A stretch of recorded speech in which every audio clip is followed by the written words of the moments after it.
Saludos, hijo. Un saludo para los hermanos de la familia El Clamor de Medianoche, nuestra iglesia Betel, y para aquellos que quizá no escuchan por primera vez. Vamos a ver si la voz hoy me da, porque tengo la voz tomada.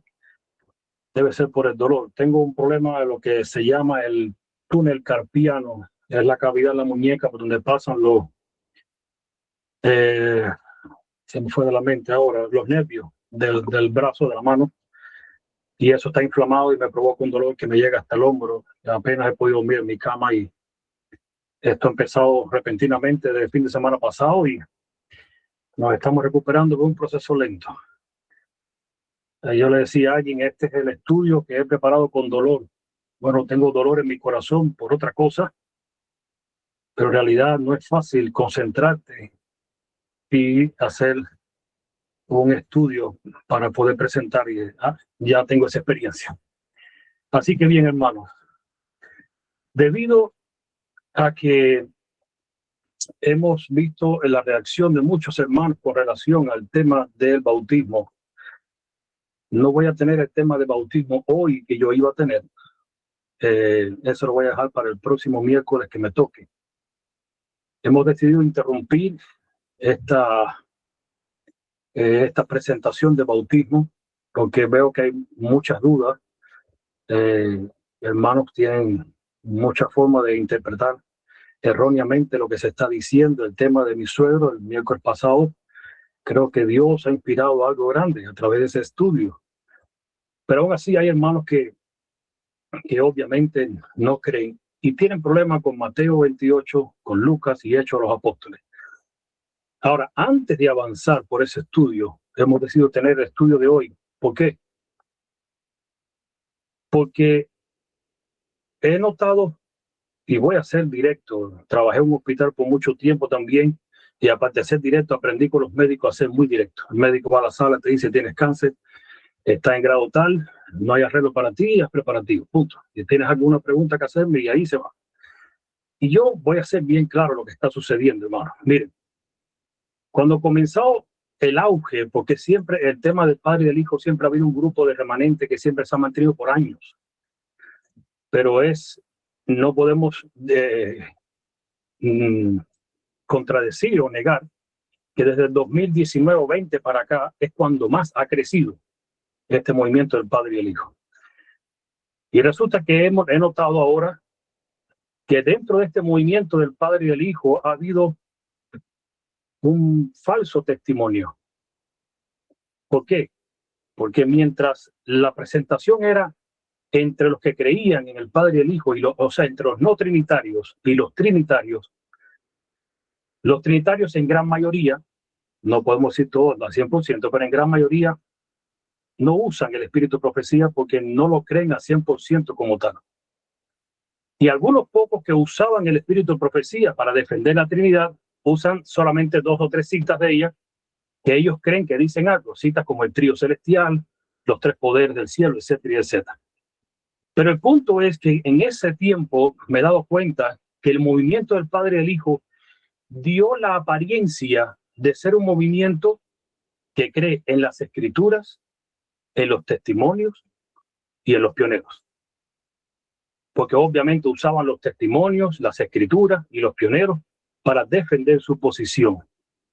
Ahora entiendo por qué tenemos la crisis con el asunto del bautismo.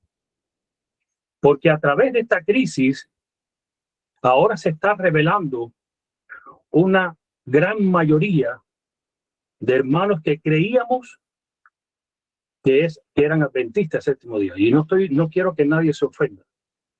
Cuando me refiero a adventista, porque un adventista es alguien que cree en la palabra, es alguien que cree en los testimonios y es alguien que cree en la verdad que fue revelada en tiempo de los pioneros. Pero obviamente tenemos una nueva generación de adventistas. Y eso es lo que está contrayendo problemas hoy en día. Y cuando le preguntamos a alguien, ¿crees tú en Elena de White? Sí. ¿Y por qué crees? Normalmente la respuesta que hay un cierto vacío al final. Algunos porque fue una mujer que escribió y después se pudo demostrar que sus escritos no contradicen la palabra y por eso creemos que es una profeta. Otros es alguien que se ha inspirado y podemos usar su escrito, su inspiración, pero hay que tener el equilibrio. Nosotros en la Biblia nada más. Algunos nos acusan, como una vez me acusaron de que yo era un idólatra de Elena de White por usar una cita de Elena de White. Y yo le dije a esta persona, entonces tú eres un idólatra de Pablo porque me citas mucho a Pablo. Y me citas a Juan el Bautista, y me citas a Juan el discípulo amado, y me citas a Pedro, y me citas a Isaías, y me estás citando a Moisés. ¿Te vuelve eso a ti un idólatra de esos hombres? La persona me hizo silencio, pero obviamente en su rostro noté que estaba inconforme con lo que él había dicho. Como parte de la educación de la iglesia, hoy vamos a conocer por qué tenemos una profeta. Porque si conocemos la realidad, por qué tenemos una profeta, entonces podremos entender si se pueden usar sus escritos o no, o hasta qué punto podemos usarlo o no podemos usarlo. ¿Es solamente la Biblia nuestra fuente de autoridad? Algunos tienen la Biblia y el Espíritu de Profecía, algunos no. ¿Qué será lo correcto? Por eso es que hoy vamos a hablar primeramente qué es o por qué una profeta para nuestro tiempo, porque así cuando me vuelva a tocar y volvamos a conciliar el tema del bautismo, entonces creo que nuestras mentes van a cambiar y ahora vamos a tener que tomar una decisión. Así que elegí un estudio sencillo para que desde la persona más joven hasta el más adulto pueda entender el tema, pueda explicarlo realmente, porque es lo que se necesita, que la persona conozca y entienda. Así que, ¿por qué una profeta para nuestro tiempo? Vamos ahora una vez más, te invito a que me acompañes en oración para dar comienzo al estudio. Padre que estás en los cielos, ahora necesitamos de ti. Ahora pedimos, como se ha pedido anteriormente, que nos hables, porque queremos escuchar tu voz. Así que en esta oportunidad, revela tu palabra. Revélate en nosotros y para nosotros. Toca mis labios con carbón encendido para que desde ahora sea tu espíritu el que hable a través de mí. Bendice a los hermanos que están escuchando y a aquellos que escucharán en el futuro. Te lo pedimos y lo agradecemos en el nombre de Jesús. Amén. Y bien, hermanos, voy a compartir la presentación acá, el PowerPoint. Ahí está. ¿Por qué una profeta para nuestro tiempo? Déjame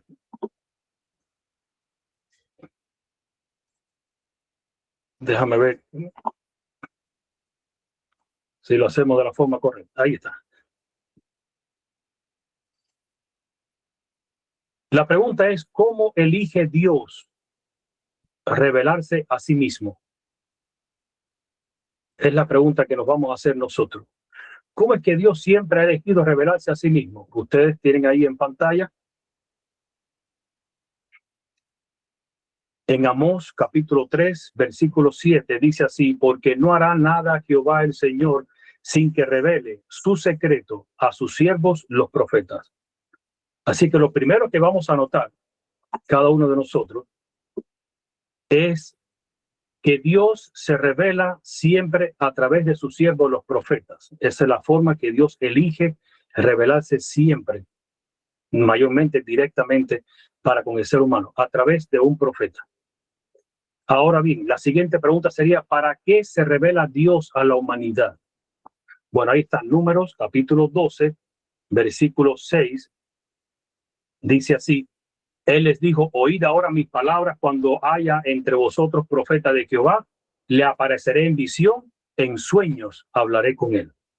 Así que ¿para qué se revela Dios a la humanidad? Para comunicar tu voluntad. Estos son algunos textos que la Biblia nos revela.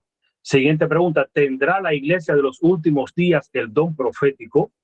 Según Apocalipsis, capítulo 12, versículo 7, entonces el dragón se llenó de ira contra la mujer y se fue a hacer guerra contra el resto de la descendencia de ella, los que guardan los mandamientos de Dios y tienen el testimonio de Jesucristo. Si hay un testimonio de Jesucristo, hay profecía, hay espíritu de profecía, porque el testimonio de Jesús es la profecía de Jesús. Así que, ¿tendrá la iglesia en los últimos días un don profético? ¿Será que lo tendrá? ¿O será que solo perteneció para la iglesia de antaño?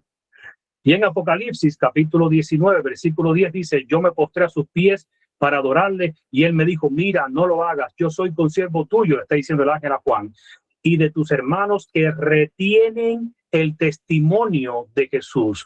Adora a Dios, porque el espíritu de Jesús es el espíritu de la profecía. Es lo que dice la palabra de Dios. Así que adoramos a Dios porque el espíritu de Jesús es el espíritu de la profecía. ¿Y por qué de la profecía? Si ustedes estudian Mateo 5, se van a dar cuenta que Cristo, como es la ley viviente, es el único, el mejor intérprete de la ley. Por eso que Cristo, después de dar el sermón del monte, luego las bienaventuranzas, luego pasa diciendo: oísteis que fue dicho, mas yo os digo. Ahora Cristo va a interpretar la ley, les va a decir a ellos el verdadero significado de la ley. Por lo tanto, los testimonios de Jesús, la revelación de Jesús, lo que significa es que Cristo va a revelar el significado de lo que tú estás leyendo o de lo que yo esté leyendo. Eso es lo que bíblicamente dice así. Ahora, voy a citar este espíritu de profecía, aunque hoy, en realidad, yo no voy a usar espíritu de profecía, lo voy a usar en otro contexto. Hoy solamente será Biblia. Con la Biblia nada más necesitamos conocer por qué tenemos una profeta para este tiempo, y eso es lo que estamos haciendo. Así que, pero no obstante, dice esta cita del espíritu de profecía, la carta número 105, el registro de la experiencia por la que pasó el pueblo de Dios en la historia temprana de nuestra obra adventista debe volverse a publicarse. Primera razón por la que hemos olvidado por qué existe la Elena de White es porque hace mucho tiempo se dejó de contar esa historia. ¿Se acuerdan cuando hablamos del rey Belsasar, que su mamá vino a contarle, Daniel vino a contarle una historia? Bien, eso es lo que estaba pasando en nuestro pueblo. Segunda cita: la historia de las primeras experiencias en el mensaje será un poder para resistir el ingenio magistral de los engaños de Satanás. Dice esta cita de Elena de White. La siguiente cita de ella dice, esta es una de las más largas: la razón por la cual los hijos de Israel abandonaron a Jehová fue que se levantó la generación que no había sido instruida acerca de la gran liberación de Egipto por la mano de Jesucristo. ¿Y por qué estoy usando esto? Porque le vas a hacer la misma aplicación de la historia adventista. Se levantó una generación que ha dejado de contar la historia de cómo surgimos como pueblo. Por eso uso esto como en forma de forma parentética, de explicación. Y sigue diciendo, sus padres no les habían relatado la historia de la tutela divina que había estado sobre los hijos de Israel a lo largo de todos sus viajes por el desierto. El Señor Jesús había dado instrucciones especiales desde la columna de nube, trayendo ante los padres la responsabilidad de enseñar a sus hijos los estatutos y los mandamientos de Dios. Debían presentar a sus hijos muestras del poder de Dios y realizar ceremonias que provocarían preguntas y les darían la oportunidad de repetir las obras de Dios al tratar con su pueblo. Y sigue diciendo,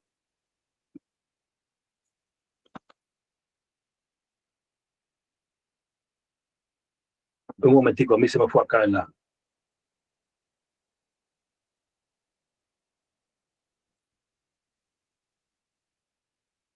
Pero los padres fallaron en desempeñar la parte que Dios les había asignado al enseñar diligentemente a sus hijos para que pudieran haber sido inteligentes con respecto a las obras de Dios al guiar a su pueblo a través del desierto. Si los padres hubieran sido fieles a sus encargos, los hijos habrían visto la misericordia y la bondad del Señor Jesucristo, pero los padres descuidaron la misma obra que el Señor les había encomendado y no los instruyeron en cuanto al propósito de Dios para con su pueblo escogido. No recordaron el hecho de que la idolatría era pecado y que adorar a otros dioses significaba abandonar a Jehová. Si los padres hubieran cumplido con su deber, nunca deberíamos tener el registro de la generación que no conoció a Dios y por lo tanto fueron entregados en manos de los saboteadores.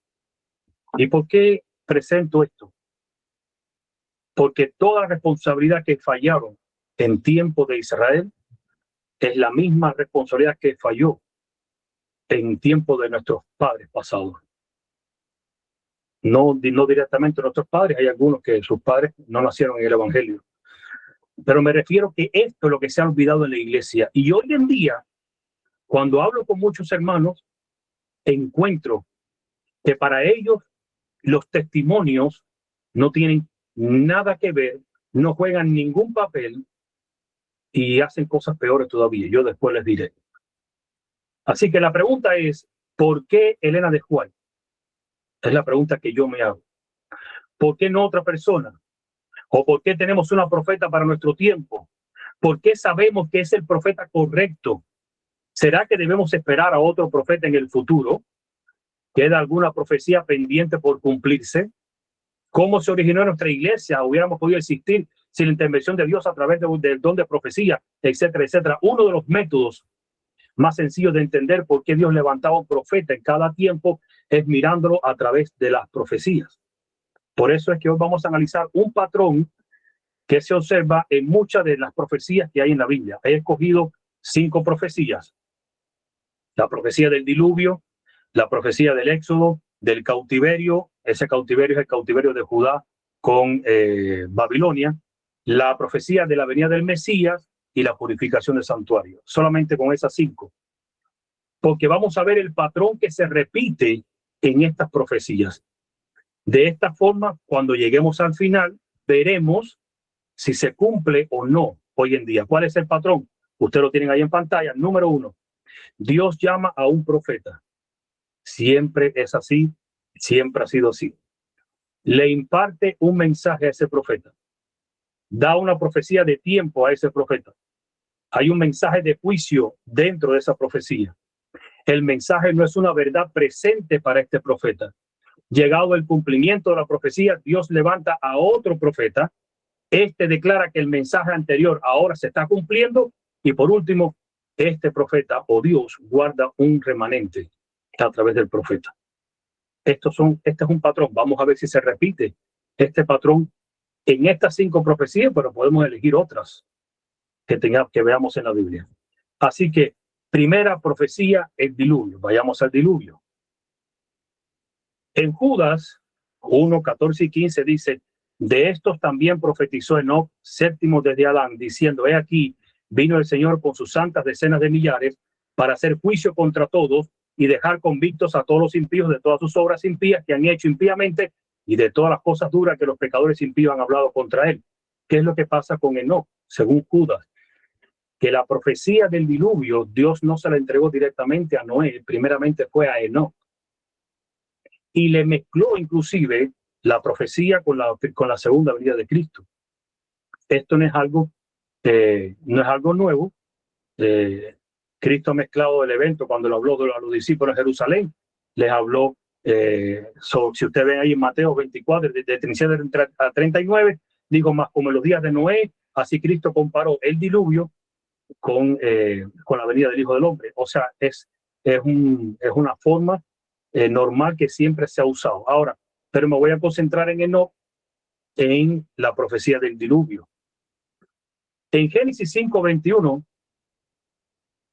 se narra lo siguiente: vivió Enoc 65 años y engendró a Matusalén. ¿Por qué engendró a Matusalén? Como a Enoc se le reveló la profecía del diluvio, fue de esta forma: voy a enviar un diluvio, le dijo Dios.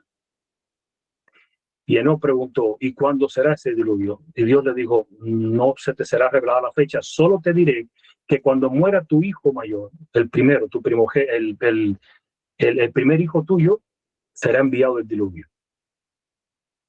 Entonces Enoc empezó a predicar sobre el diluvio solamente teniendo por fecha que cuando su hijo que iba a nacer muriera, el diluvio sería enviado. Ahora, ¿qué pasa? ¿Cómo podemos corroborar esto? En el nombre de Matusalén está implícito la profecía que Dios le entregó a Enoc. ¿Por qué? Porque cuando tú agarras el nombre de Matusalén, que viene de Matusalá o Matusajelá, viene la palabra mat, es mut, que es morir. Y la palabra salén o shalá es enviar. Por lo tanto, en el nombre de su hijo, Enoc puso, cuando él muera, será enviado. Y Enoc con mucha fe predicó el diluvio. Pero resulta que Enoc murió y su hijo Matusalén siguió la línea.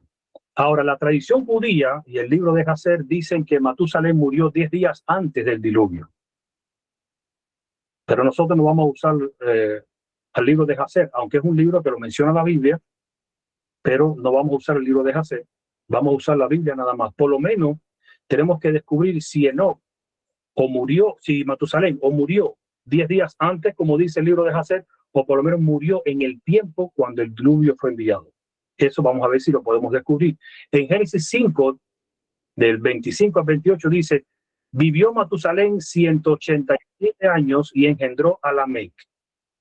Quiere decir, agarras una calculadora, ya Matusalén tenía 187 años de vida cuando engendró a Lamec, a su hijo.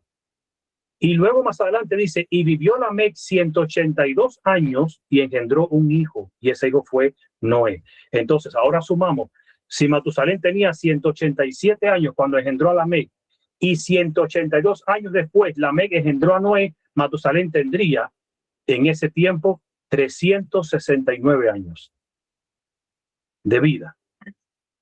Así que, entonces, cuando llegamos a Génesis 7:11, dice, en el año 600 de la vida de Noé, en el mes segundo, a los 17 días del mes, aquel día fueron rotas todas las fuentes de los grandes abismos. ¿Cuánto tendría Enoc a los 600 años de Noé?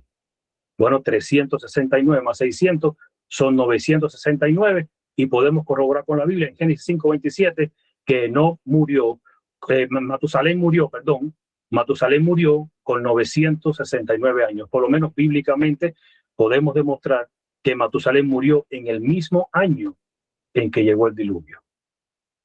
Así que por ahí ya entendemos que Dios levanta al profeta Enoc, al papá de Matusalén, le presenta la profecía del diluvio.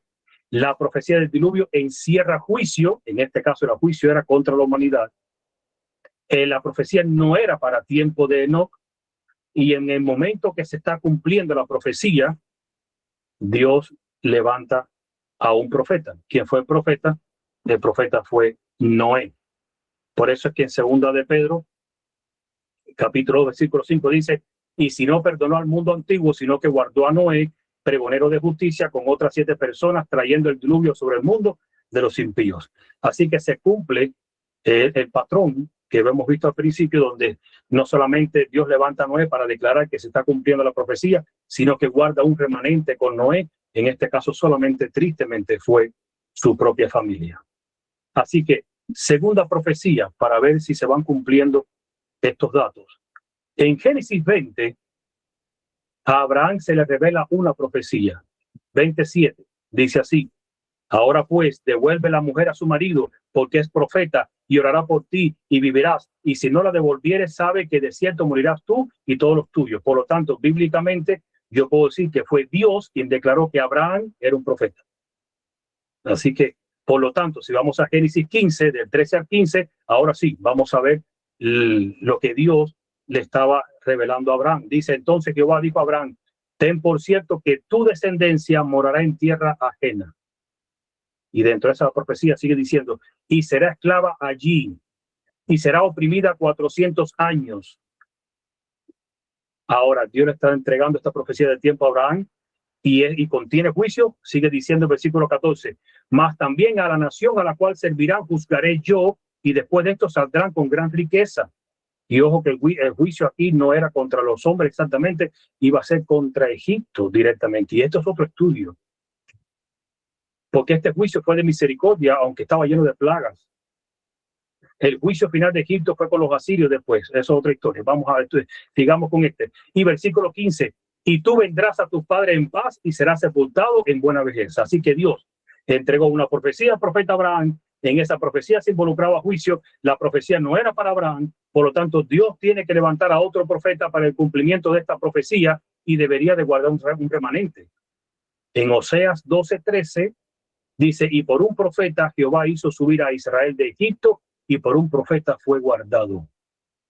Entonces, obviamente conocemos que ese profeta, ¿quién fue? Éxodo 12, 40 y 41. El tiempo que los hijos de Israel habitaron Egipto fue 430 años, y pasados los 430 años, en el mismo día, todas las huestes de Jehová salieron de la tierra de Egipto por manos de Moisés, que fue el profeta que Dios levantó.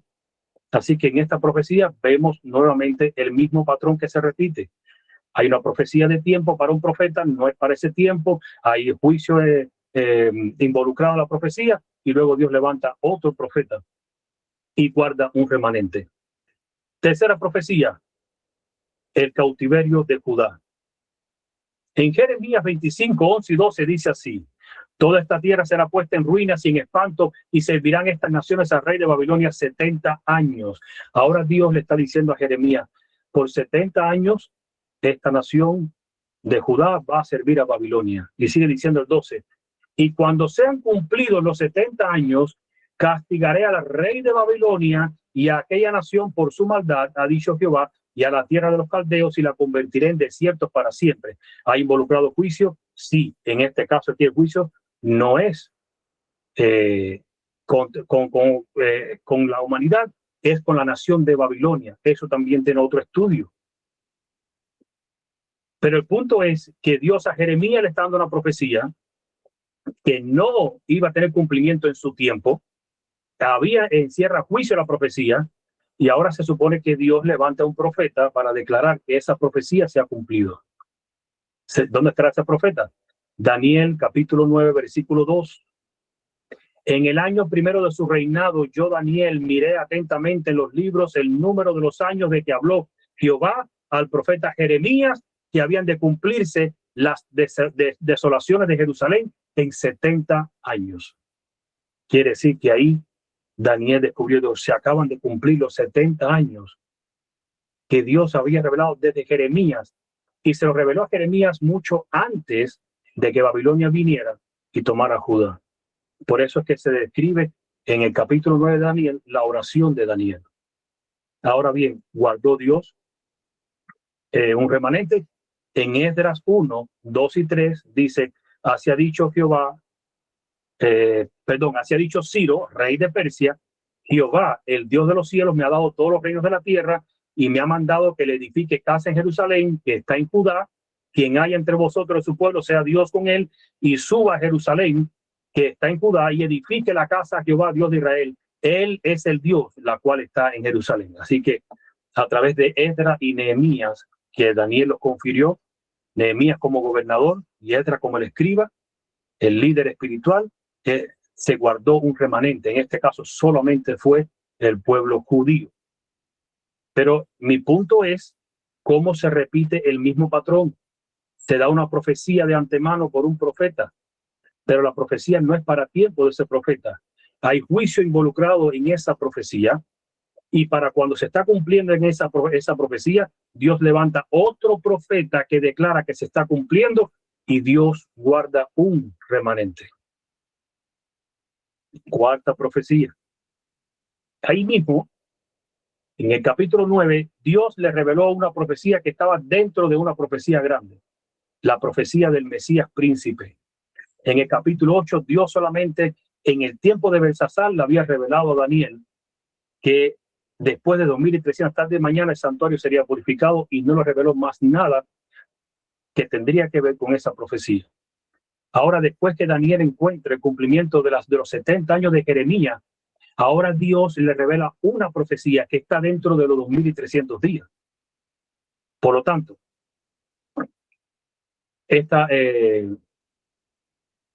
la profecía es último llamado de gracia para la nación judía, ungimiento del Mesías, muerte del Mesías, y el cierre de la gracia para el pueblo judío.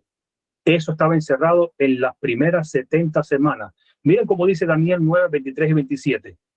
Al principio de tu ruego fue dada la orden, y yo he venido para enseñártela, porque tú eres muy amado. Entiende pues la orden y entiende la visión. Y dice así: 70 semanas están determinadas sobre tu pueblo y sobre tu santa ciudad, para terminar la prevaricación y poner fin al pecado.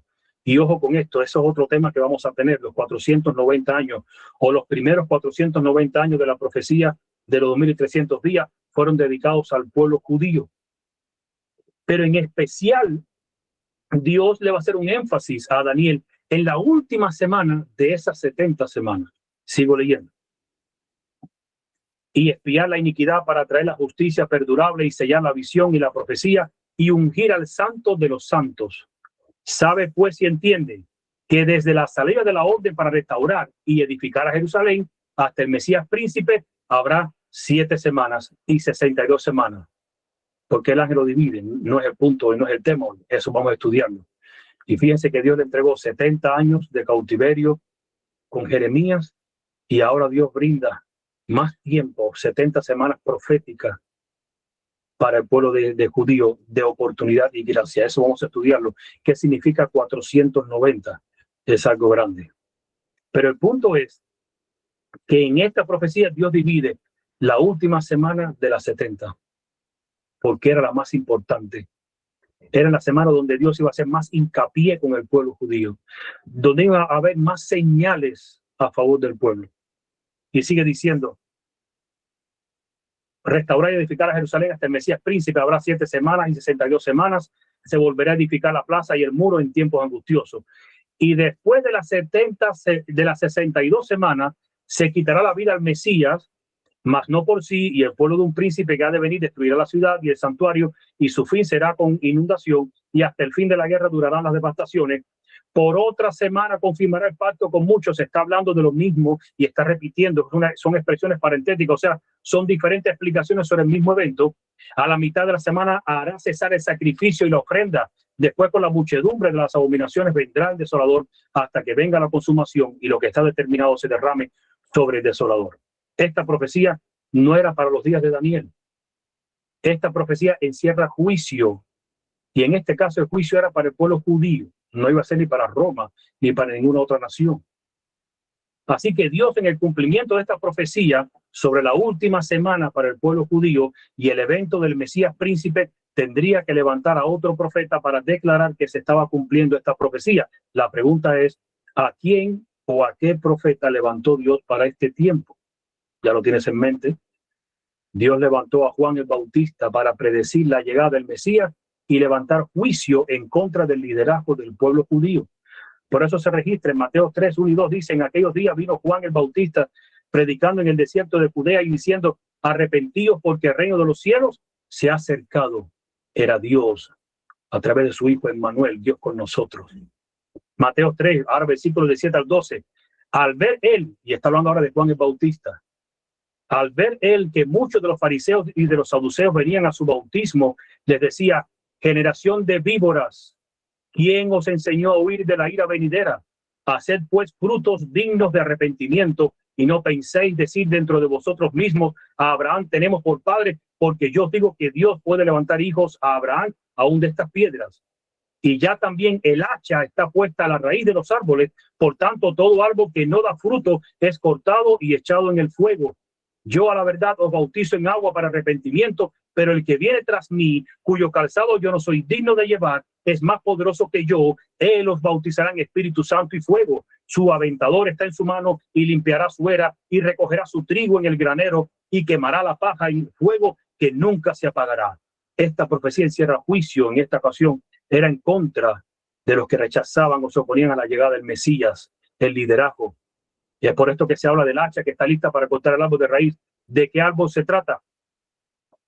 Del único árbol que representaba a la nación judía, y es que todo está registrado en la parábola de la higuera. En la parábola de la higuera, yo no voy a hacer énfasis, paso por arribita rápido. La higuera representa a la nación judía, según Lucas 13, del 6 al 9. La parábola de la higuera que no daba fruto por 3 años. Y 6 meses después, Mateo 21, 18 y 19, Cristo maldijo a la higuera. Y en Marcos 11:20 se registra que al otro día sus discípulos vieron la higuera seca desde la raíz. ¿Por qué maldijo a la higuera? Porque la higuera representaba al pueblo judío. Y era una de las señales que Cristo le estaba diciendo, miren en lo que van a terminar ustedes. Y aún así, no prestaron atención. Por eso es que se registró en Mateo 21:43. Por tanto, os digo que el reino de Dios será quitado de vosotros y será dado a gente que produzca los frutos de él. Y si estudiáramos en realidad lo que significa la parábola de la higuera, tendríamos mucho cuidado en cómo nos comportamos, nos conducimos, cómo hablamos y qué enseñamos. Así que después de la muerte de Cristo, 3 años y medio más tarde, con el martirio de Esteban, terminaban las 70 semanas de gracia para la nación judía como pueblo de Dios, y terminó fatal. Y ojo que dice énfasis como pueblo, no quiero que nadie piense que Dios ha desechado, condenado para siempre al pueblo judío o a los judíos. Hablo como nación. Pero obviamente se cumple el mismo patrón que se ha establecido en el resto de las profecías. Ahora, quinta profecía, la profecía de los 2300 tardes y mañana. Esa profecía comienza en Daniel 8:14, que es donde se explica, se habla por primera vez la profecía de los 2300 días. Y ahí fue donde dice, y él dijo, hasta 2300 tardes y mañana, luego el santuario será purificado. Esta profecía no era para el tiempo de Daniel. Esta profecía terminaría en el año 1844 y viene acompañada con un elemento de juicio en la purificación del santuario. Ahora vienen las preguntas. ¿Debería Dios levantar una profeta para ese tiempo? ¿Para cuándo? Para ese tiempo de 1844. ¿A qué profeta levantó Dios en el cumplimiento de esta profecía? Y todo el mundo dice Elena de White. ¿Por qué sabemos que es ella la profeta correcta? Y fíjense cómo el enemigo hizo cosas en su tiempo. En esa época, entre 1843 y 1854, se levantaron muchos movimientos religiosos, por ejemplo, los mormones, con Joseph Smith. Ellos también tienen un mensaje de salud, muy parecido a nosotros. La teosofía, nueva era, con su profeta Elena Blavatsky. Se levantó la religión cristiano-musulmana Abdul-Bahá, o conocido como la religión Bahá'í o de los Bahá'í. En ese tiempo se levantó el espiritismo moderno con los hermanos Andrew and David Jackson y después los hermanos Fox, ciudad de Rochester, entre 1848 y 88. También se levantó el pentecostalismo moderno con su profeta Margarita McDonald. Fue el comienzo del hablar en lenguas. En aquel tiempo también subieron los testigos de Jehová con su profeta Russell. En aquel tiempo también surgió Darwin con la teoría de la evolución. Y también surgió la desgracia del mundo, Carlos Marx y Federico Engels con el comunismo. El profeta que Dios levantaría tenía que empezar hablando del cumplimiento de la profecía que se estaba cumpliendo, de la cual quedó predicha por el último profeta que habló. En este caso del profeta Daniel, en Daniel 8:14. Y en el libro Primeros Escritos, Elena de White comienza hablando sobre la profecía del chasco, porque dentro de esa profecía de la 2300 tarde y mañana estaba encerrada el chasco. Y esto es una forma bíblica de poder entender por qué Dios levantó un profeta para este tiempo. Y si lo levantó para este tiempo, no fue para que solamente sirviera para esa época, es para que se quedara. Cuando Dios puso los profetas menores en la Biblia, no fueron para ese tiempo, se quedaron.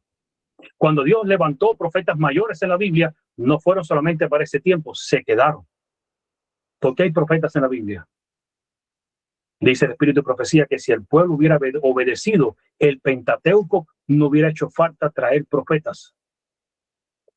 Pero por cuanto el pueblo se dedicó a interpretar el Pentateuco y las leyes que Dios dio a la forma que les dio la gana, perdónenme la frase, Dios tuvo que levantar profetas para que trajeran la verdad y para que trajeran el verdadero testimonio de la ley, para que en realidad pudieran censurar y presentar la condenación al pueblo y también la voluntad de Dios.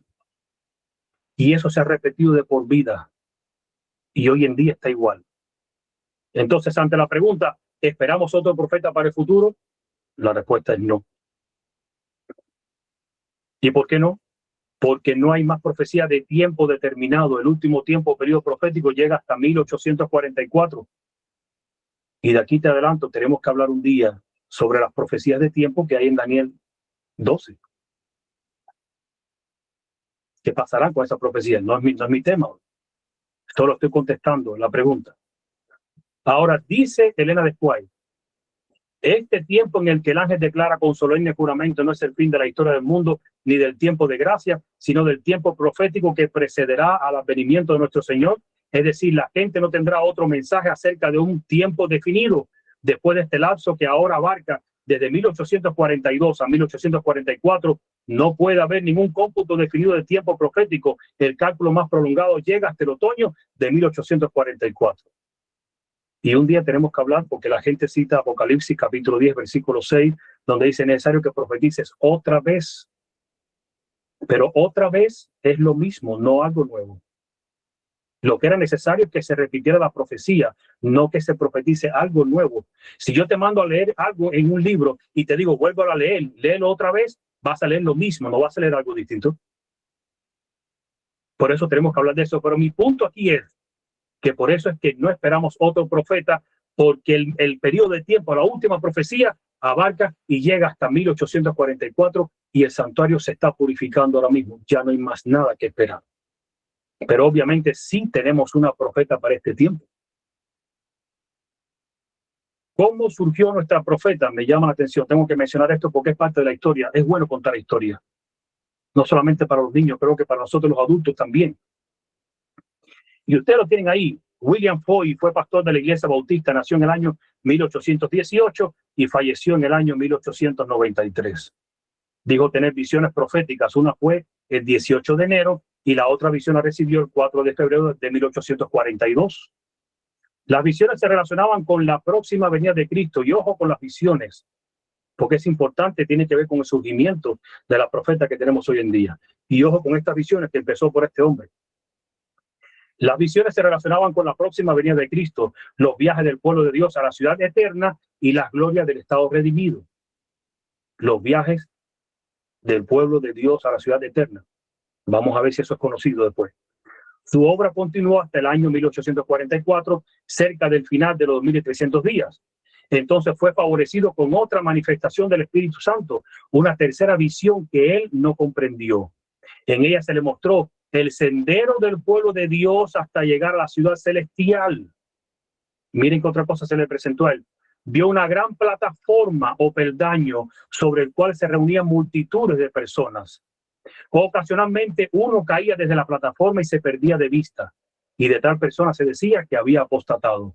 Entonces vio que la gente subía a un segundo peldaño o plataforma, y algunos allí también caían por la plataforma y se perdían de vista. Finalmente apareció una tercera plataforma que se extendía hasta las puertas de la ciudad santa. Una gran compañía se reunió con aquellos que habían avanzado hasta esta plataforma. Como él esperaba que el Señor Jesús viniera en un tiempo muy breve, no pudo reconocer el hecho de que un tercer mensaje había de seguir al primero y al segundo de Apocalipsis 14. Y esto lo saqué del libro nombre El Gran Movimiento Adventista del pionero Lombro. Y dice, en consecuencia, la visión para él era inexplicable y dejó de hablar en público. Después del fin del periodo profético, en el año 1845, oyó que otro relataba la misma visión con la explicación de que el primer y el segundo mensaje se habían dado y que un tercero debía seguirlo. Pronto después de este señor Foy, enfermó y murió. Eso fue lo que pasó con el primero que Dios llamó como profeta. Se negó a declarar la visión que Dios le había dado. Recuerden, el camino hacia la santa ciudad, las tres plataformas. Vamos a ver. El segundo que Dios llama. Ustedes no estaban leyendo, perdón, lo de la plataforma no lo estaban leyendo ustedes, ahí lo tienen en pantalla allí, de las tres plataformas, la descripción, luego ustedes tienen el video y pueden avanzar después. Y aquí está la otra parte, se me había olvidado pasarlo acá. La otra parte que ustedes pueden leer, donde él murió después de esa ocasión. Ahora, segundo en ser llamado fue Hassen Foss, un joven brillante y enérgico predicador milerita. Nació en 1819, un año después del primero, y murió en 1893, en el mismo año que murió el primero. Predicaba el mensaje del pronto retorno de Cristo antes de 1844. Sus visiones también fueron antes de 1844. Hasselhoff tuvo una visión de 3 plataformas de verdad que precederían a la segunda venida de Jesucristo. Ojo que Dios está presentando lo mismo.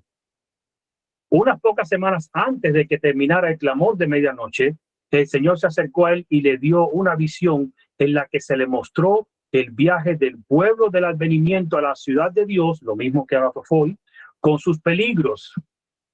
Se le dieron algunos mensajes de advertencia que él debía entregar y también una visión de las pruebas y persecuciones que seguirían como consecuencia si era fiel en contar lo que se le había mostrado. A él, como el Señor fue, se le mostraron 3 escalones por medio de los cuales el pueblo de Dios entraría plenamente en el sendero a la santa ciudad. Como era un firme creyente en la venida del Señor, en unos pocos días, ahí está, en unos pocos días más, como cantaban ellos, era un himno que ellos cantaban, la parte de la visión relacionada con las 3 plataformas hasta el sendero le resultaba inexplicable y siendo por naturaleza de un espíritu orgulloso, rehuyó la cruz y se negó a relatar la visión. Él dijo, no hay tiempo para ello. Esas visiones no pueden ser de Dios. Así que él rehusó completamente el darlas.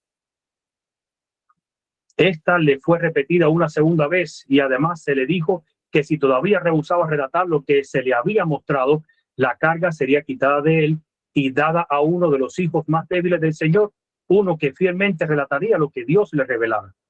Él se rehusó otra vez.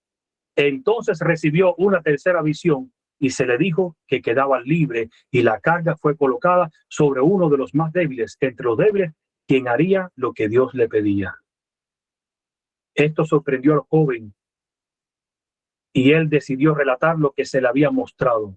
Ahora el hombre quiere mostrar.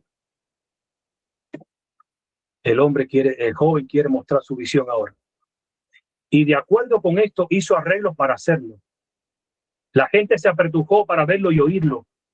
Con cuidado relató su experiencia, cómo había rehusado relatar lo que el Señor le había mostrado y cuál sería el resultado de rehusarse. Ahora, dijo él, relataré la visión. Pero, ay, era demasiado tarde. Estuvo parado delante de la gente tan mudo como una estatua y finalmente dijo la más profunda agonía, no puedo recordar una sola palabra de la visión. Se restregó las manos con angustia diciendo, Dios ha cumplido su palabra. Me quitó la visión y con gran ansiedad mental dijo, soy un hombre perdido. Desde ese momento perdió su esperanza en Cristo y entró en un estado de desesperación. Nunca más asistió a una reunión adventista y no tuvo más interés personal en la religión. Su conducta en muchos sentidos, para decirlo menos, fue la de una persona privada de la suave influencia del espíritu del maestro, de uno que quedó en sus propios caminos, lleno de sus propias cosas. En esta condición mental murió en 1893. Más tarde, tras haber Elena de White recibido visiones y conocer lo muy complicado que es difundirla en una reunión como esta, sin ella saberlo, Hasselhoff, el pastor bautista, estaba en el cuarto interior, al lado de la sala en la que ella estaba contando las visiones que el Señor le había dado. Se le rogó que viniera a la reunión, pero él rehusó hacerlo. Hasselhoff vino a ella en privado después de haber escuchado la reunión y le dijo que eran las mismas visiones que él había recibido y que se negó a darlas porque no les veía sentido. No podía creer que fuesen verdaderas. Después de escuchar, dijo que la visión era tan igual a la que se le había mostrado y así se supo lo que él vio, pero no pudo recordar cuando trató de recordarlo. En ese mismo día, al hablar de la persona que estaba revelando la visión, dijo, ese es el instrumento sobre quien el Señor puso la carga, señalando a Elena de White. Y al día siguiente, él le dijo a Elena, da esas visiones en todo lugar que puedas. Si no lo haces, estarás en la misma posición en que estoy ahora. He perdido todo interés en asuntos religiosos y en la Biblia. Y por lo que sabemos, ese fue el fin de su experiencia religiosa. Pero Dios nunca se rinde. Así que En esta ocasión llama a otra persona, a una mujer, a Elena Harmon. La señorita Harmon estaba en ese tiempo en una condición de salud muy crítica. Por varias semanas apenas había podido hablar más allá de un susurro. Un médico había decidido que su problema era tuberculosis hidrópica. Dijo que su pulmón derecho estaba arruinado y que el izquierdo estaba considerablemente dañado y que su corazón estaba afectado. Dijo que no creía que podría vivir sino muy poco tiempo y que podría morir en cualquier momento. Solo con gran dificultad podía respirar cuando estaba acostada. De noche obtenía descanso solo arropada en cama en posición casi sentada. Frecuentes accesos de tos y hemorragias en los pulmones habían reducido grandemente sus fuerzas físicas. Cerca de una semana después de su primera visión, en una reunión que se realizó en casa de su padre, la señorita Harmon tuvo una segunda visión en la que se le pidió que diera a conocer a otros lo que se le había revelado. Ella estaba muy perpleja por saber cómo podría hacer lo que el Señor le pedía. Su salud era tan pobre que sufría físicamente y por todas las apariencias le quedaba poco tiempo de vida. Ella tenía solo 17 años de edad, pequeña y frágil, no acostumbrada a la sociedad y naturalmente tan tímida y retraída que le era doloroso encontrarse con extraños. Ella oró fervorosamente durante varios días y hasta tarde en la noche pidiendo que se le quitara esa carga y fuera puesta sobre otra persona más capaz de llevarla que ella. Pero la luz del deber no cambió y las palabras del ángel resonaban continuamente. Haz conocer a otros lo que te he revelado. Mientras estaba en este estado mental de perplejidad, la señorita Harmon asistió a otra reunión en la casa de su padre. En esta reunión el grupo estaba unido en oración ferviente por ella y una vez más ella se consagró al Señor y se sintió dispuesta a ser usada para su gloria. Mientras oraba, la espesa oscuridad que le envolvía se disipó y, como ella dijo más tarde, una luz brillante como una bola de fuego vino hacia ella y al caer sobre ella su fortaleza se retiró. Pareció estar en la presencia de Jesús y de los ángeles. Otra vez se le repitió: haz conocer a otros lo que te revelé. Y escuchen ahora, ella dijo que rogó fervientemente que si debía ir y contar lo que el Señor le había revelado, pudiera ser protegida de la exaltación. Esa fue su oración: protégeme de la exaltación propia y de otros. Entonces un ángel le dijo que su oración fue contestada y que si ella estuviera en peligro de exaltación, sería afligida con enfermedad. El ángel le dijo: si entregas el mensaje fielmente y soportas hasta el fin, comerás del fruto del árbol de la vida y beberás del río de agua de vida. Llegué ahí hasta el libro El Gran Movimiento Adventista, página 180 del Lómboro. ¿Por qué les cuento esta historia? Porque tenemos que conocer cómo surgió la profeta que Dios levantó en este tiempo, a quienes Dios llamó y qué mensajes les dio. Fueron los mismos. Y ya me falta poco para terminar. Ahora, pero antes de seguir, te hago la pregunta: ¿qué están tratando de hacer o qué están haciendo con los escritos de Elena de White para que no llegue a manos del pueblo de Dios? Están presentando falsos argumentos sobre ella misma. Esta es la cita que algunos citan y hay otras más, donde dice: no citéis mis palabras de nuevo en toda vuestra vida hasta que obedezcáis la Biblia. Cuando hagáis de la Biblia vuestro alimento, vuestra comida, vuestra bebida, cuando hagáis de sus principios los elementos de vuestro carácter, sabréis mejor cómo recibir el consejo de Dios. Exacto, la preciosa palabra delante de vosotros hoy. No repitáis lo que yo he dicho. La hermana White ha dicho así y la hermana White ha dicho asá. Descubrí lo que el Señor de Israel ha dicho y entonces haced lo que Él ordena. Algunas de las citas que la gente usa para decir: la propia Elena de White no quería que se usaran sus escritos. Pero esta es la cita original, que le cortaron el pedacito que convenía cortar. Al citar a la hermana White, ¿cómo puede el Señor bendecir a aquellos que manifiestan un espíritu que dice: a mí no me importa? Un espíritu que los conduce a andar contrariamente a la luz que el Señor les ha dado.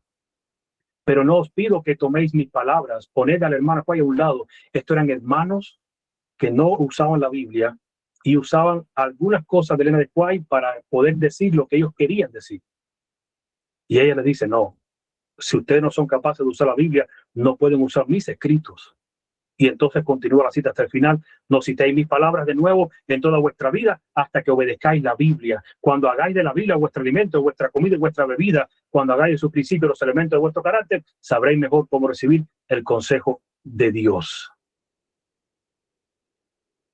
Dice la siguiente cita, ¿qué influencia es la que induciría a los hombres en esta etapa de nuestra historia para proceder en una forma solapada y poderosa para derribar el fundamento de nuestra fe? El fundamento que fue colocado en el principio de nuestra obra mediante estudio de la palabra, acompañado de oración y mediante revelación. Sobre este fundamento hemos estado construyendo durante los últimos 50 años. Y ojo, no fue en los últimos 50 años que se creó el fundamento. Han estado trabajando por 50 años durante un fundamento que ya venía de antemano. La plataforma de la verdad que Dios entregó desde mucho antes. Donde Dios, después del 44, a través de la profeta, ahora levanta pilares, levanta columnas. Y uno de ellos es el tema que se ha estado discutiendo, que es un pilar monumental, así lo llama ella, y es el tema del bautizo. Sigo leyendo. ¿Os sorprende que cuando veo el comienzo de una obra que desplazaría alguna de las columnas de nuestra fe, tenga yo algo que decir? Debo obedecer la orden, hazle frente. Debo dar los mensajes de amonestación que Dios me da y luego dejar con el Señor los resultados. Debo presentar ahora el asunto con todo lo que implica, pues el pueblo de Dios no debe ser despojado. Siguiente cita. He escrito mucho en el diario que he llevado en todos mis viajes y que debe ser presentado ante el pueblo en lo que sea esencial, porque aunque no haya escrito una sola línea más, quiero que aparezca lo que se considere de valor, porque el Señor me ha dado mucha luz que deseo que la gente tenga, pues hay instrucciones que el Señor me ha dado para su pueblo. Es luz que ellos deben poseer, línea sobre línea, precepto sobre precepto, aquí un poquito y allí otro poquito. Esto ha de ser presentado ahora delante del pueblo, porque ha sido dado para corregir errores sutiles y para especificar lo que es la verdad. El Señor ha revelado muchas cosas que señalan la verdad, diciendo lo siguiente: este es el camino, andad por él. Y te cuento un poquito más de historia. Si empiezas a leer los primeros escritos, lo primero que vas a encontrar, las primeras 18 páginas aproximadamente, es sobre el evento del pueblo de Dios por el camino hacia la Canaán celestial. Dice que ella miró al mundo buscando al pueblo adventista y no lo halló. Y yo digo, hasta ahí está bueno. Porque para allá no tuvo que ver un camino que está más arriba, yendo hacia la Canaán celestial. Y así debe estar el pueblo de Dios, no en el mundo, en un nivel más alto, camino hacia la Canaán celestial. Pero ahí ella narra que había una luz que desde atrás alumbraba el camino. Y ella declara, esa luz es el clamor de medianoche. Y Cristo iba al frente, y cuando algunos dudaban un poco, dice que Cristo levantaba su brazo derecho y hacía una señal de avanzar. Pero muchos empezaron a decir, el camino es muy largo, ya era hora de haber llegado. No creo que la guía que tenemos sea la correcta. Me voy a conducir a mi forma. Y al esquivar la luz que venía de atrás, que era el clamor de medianoche, ellos caían al abismo en la oscuridad y se perdían. Y ahí ella describe que el adventismo no es por un credo, es una experiencia. No entendemos lo que es el clamor de medianoche, ya mi hijo ha ido hablando y vamos a presentar muchas cosas más. El clamor de medianoche es la experiencia de dos cosas: de conocer las verdades reveladas y de vivirlas.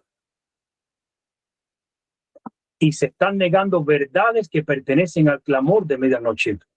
Por lo tanto, se está quedando en el mismo abismo, se está quedando en la misma oscuridad que quedaron todos aquellos. Y esta visión a Dios le interesó porque se la mostró a Foy y luego a Hasselhoff, la misma. Y hubo otro más también, y después Elena de White. Y hoy en día estamos negando luz. ¿Cuál luz? La misma que se dio. Por estar haciendo las cosas a nuestra forma. porque estamos levantando, perdóname, que se ofenda quien se ofenda, se está levantando un nuevo adventismo, pero se ha dado a conocer que en realidad los muchos seguidores del Padre y del Hijo, no todos son adventistas, porque no todos gozan de esa experiencia, porque rechazan todo comienzo, quieren hacer algo nuevo, levantar una nueva fe, nuevos principios, nuevos pilares, nueva plataforma.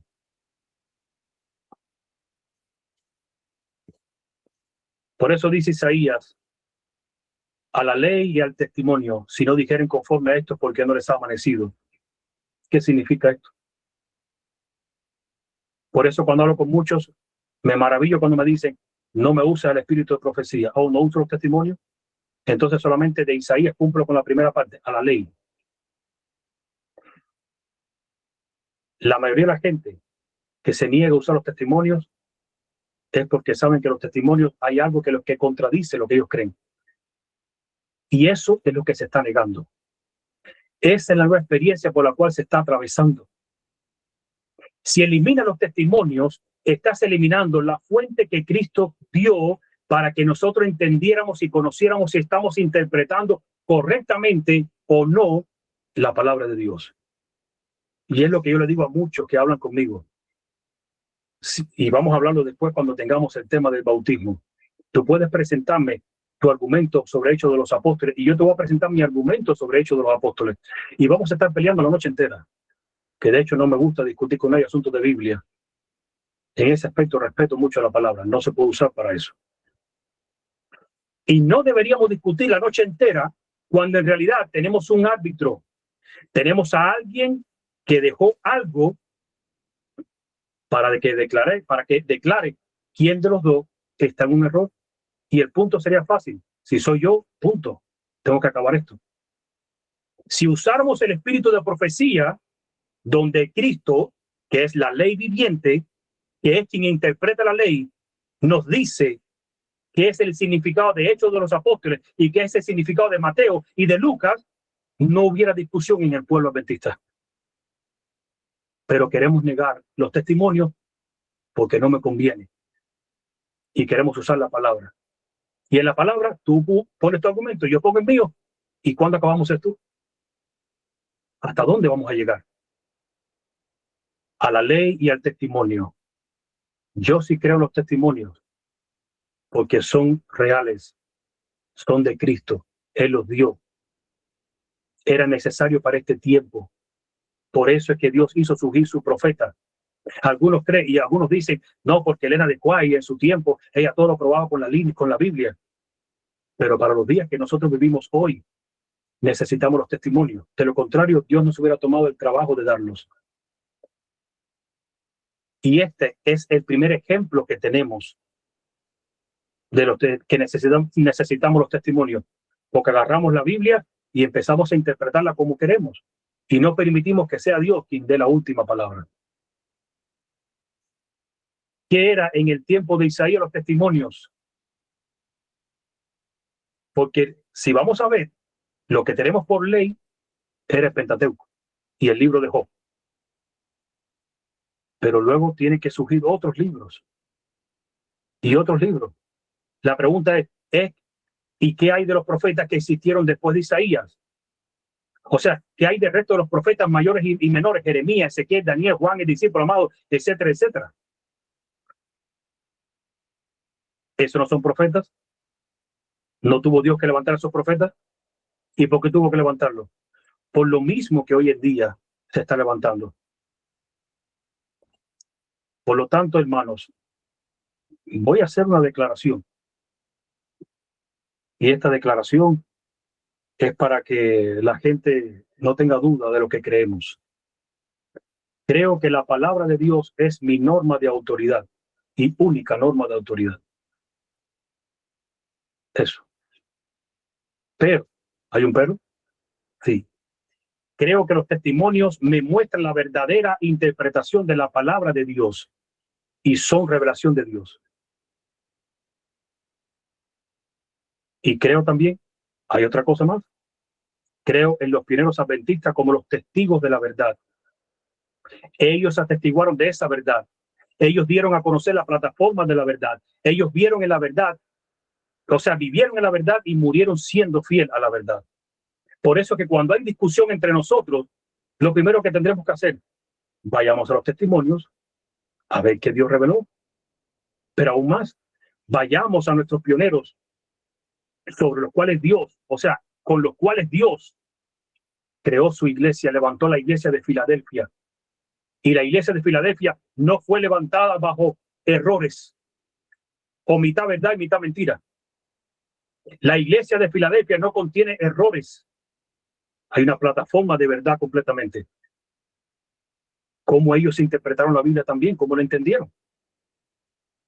Entonces, cuando tenemos estos dos testigos, como mínimo, me parece que sería fácil que nosotros leyéramos las Escrituras y dijéramos, ciertamente, ya entiendo lo que dicen las Escrituras. Ellos lo entendieron, pero no queremos ir a los testimonios. No me interesan esos hombres.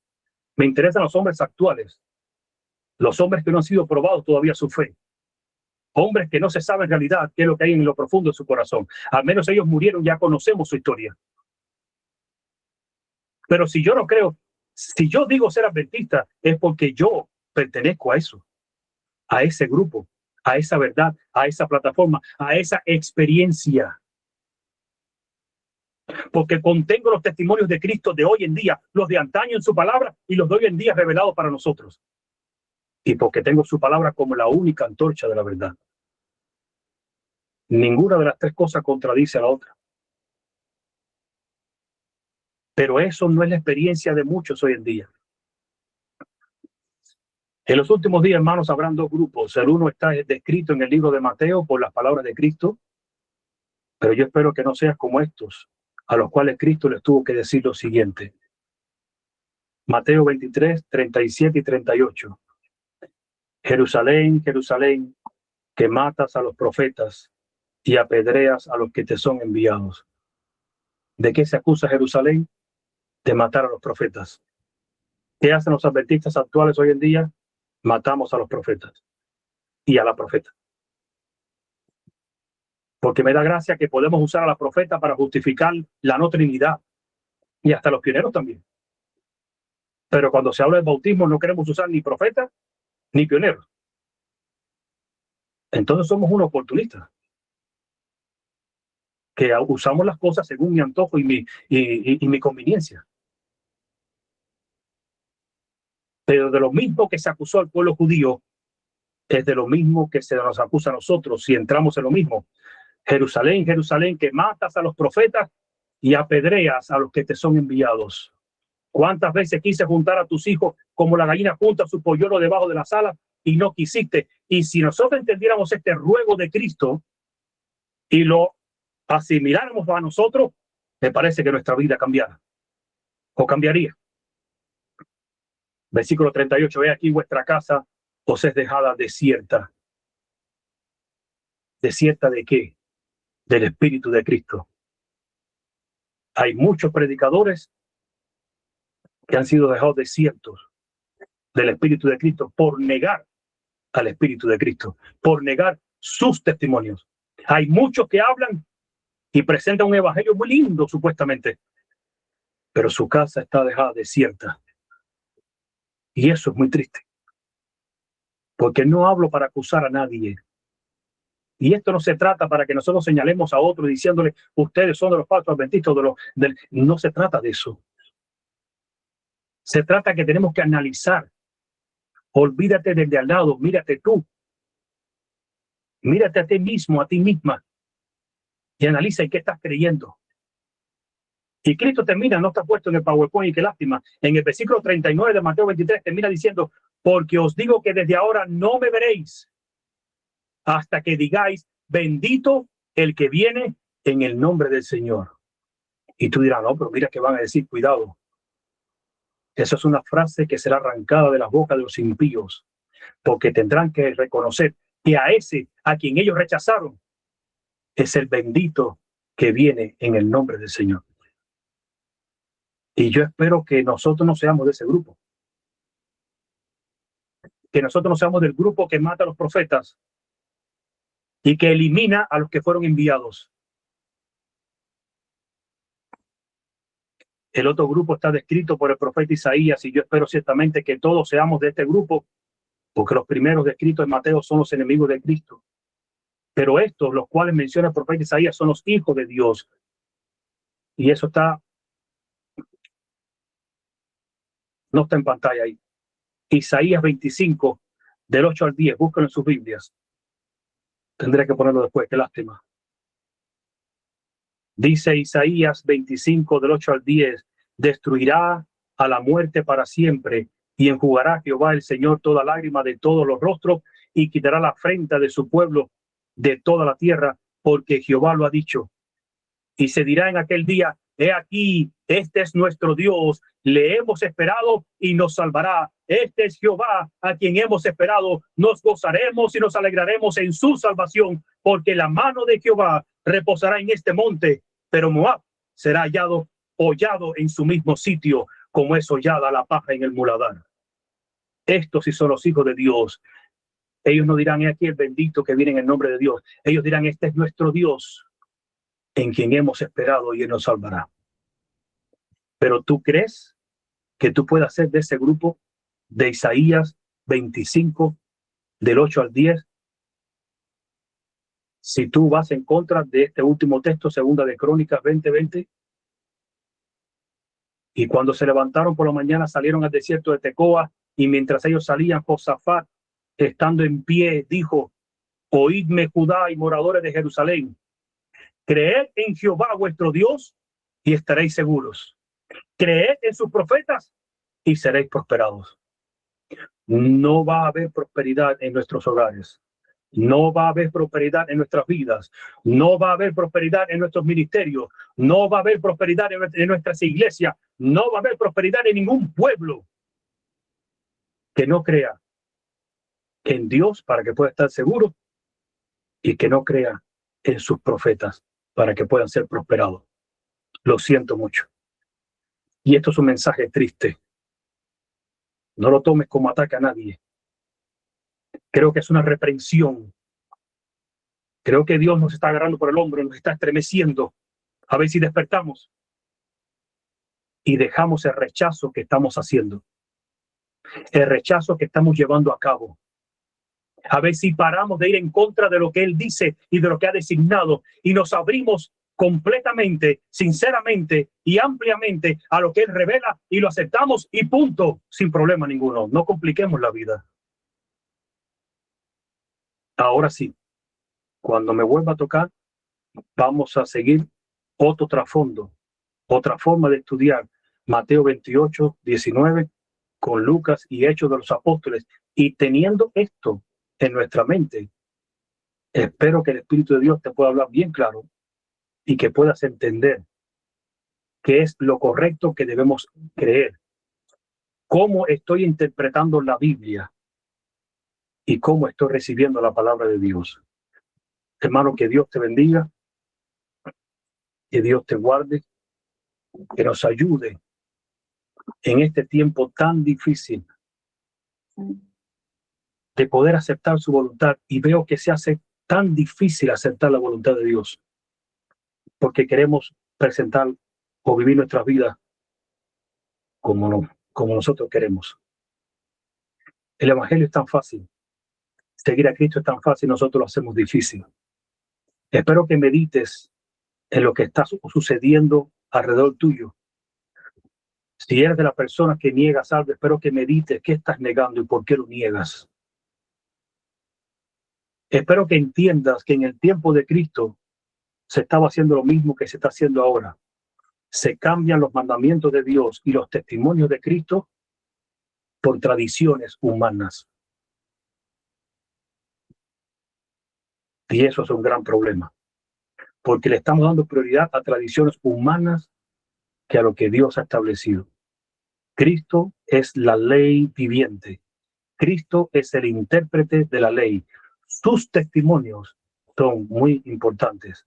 Si no los aceptas, si los rechazas, si esa luz, si esa experiencia la rechazas, caerás al abismo en una oscuridad tal que no hay regreso atrás. Y el tiempo para algunos puede estar llegando al punto no retorno. Es el punto que aunque quieras virar para atrás no podrás, porque ya estarás más cerca de la otra orilla que de la anterior. Ya no tendrás fuerza, ni esperanza, ni fe para regresarte para atrás. Y entonces será demasiado tarde. Dios te bendiga, Dios te guarde, que el Señor nos ilumine, nos dé luz, nos ilumine con su experiencia, con su testimonio, que no rechacemos la verdad, que aceptemos lo que está escrito, como así ha dicho Jehová, desde su palabra, desde sus testimonios y desde la experiencia de los pioneros adventistas, las cuales deberíamos nosotros participar de lo mismo, de esa experiencia con sus testimonios, teniendo a la palabra de Dios como nuestra única antorcha de la verdad. Dios te bendiga y Dios te guarde. Gracias, hermanos. Vamos a orar una vez más. Te invito, donde quiera que estés, que me acompañes en oración. Padre que estás en los cielos, gracias te damos porque tú no has dejado nunca a tu pueblo en oscuridad. Siempre has hecho uso de los profetas para dar a conocer lo que tú deseas hacer. Toda advertencia, toda profecía, todo evento ha sido declarado con anterioridad para que podamos estar preparados. Y una vez llegado el evento, ha sido mostrado con claridad el cumplimiento de este evento. Gracias te damos porque para este tiempo levantaste al don de profecía. Los testimonios de Jesús no quedaron solo para el pueblo judío, también nos alcanzó para nuestro tiempo. Y te agradecemos porque ellos son luz, que a través de ellos podemos obtener la visión, la inteligencia, el conocimiento correcto de cómo leer e interpretar tu palabra. Aliméntanos cada día. Pero estamos tristes porque hay muchos que la niegan. Hay muchos que prefieren amarte a medias. Hay muchos que no aceptan las cosas exactamente como tú las has mostrado.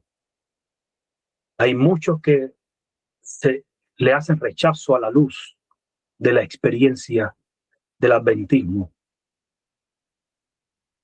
Por lo tanto, una vez que le hacemos rechazo a la luz de la experiencia, cuando miramos al frente no podemos ver a Cristo y caemos en la oscuridad. Gracias por esa advertencia para nosotros en este tiempo.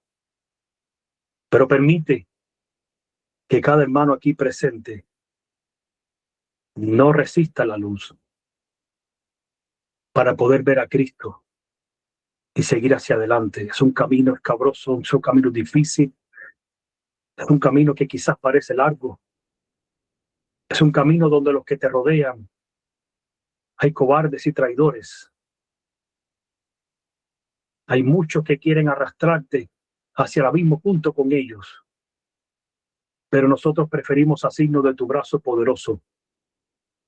Y no hay una roca eterna si no es tu Hijo, si no es tu palabra, si no es tu Espíritu. Por lo tanto, para aquellos que quieran unirse conmigo, declaro hoy que creemos en tu palabra como la antorcha de la verdad. Creemos en tu testimonio como la luz hacia esa verdad. Y creemos en la experiencia del adventismo, porque es el Evangelio eterno. Te lo pedimos y lo agradecemos todo, Padre. Y lo hacemos en el nombre de tu Hijo amado Cristo Jesús. Amén. Amén. Bendiciones para todos, hermanos.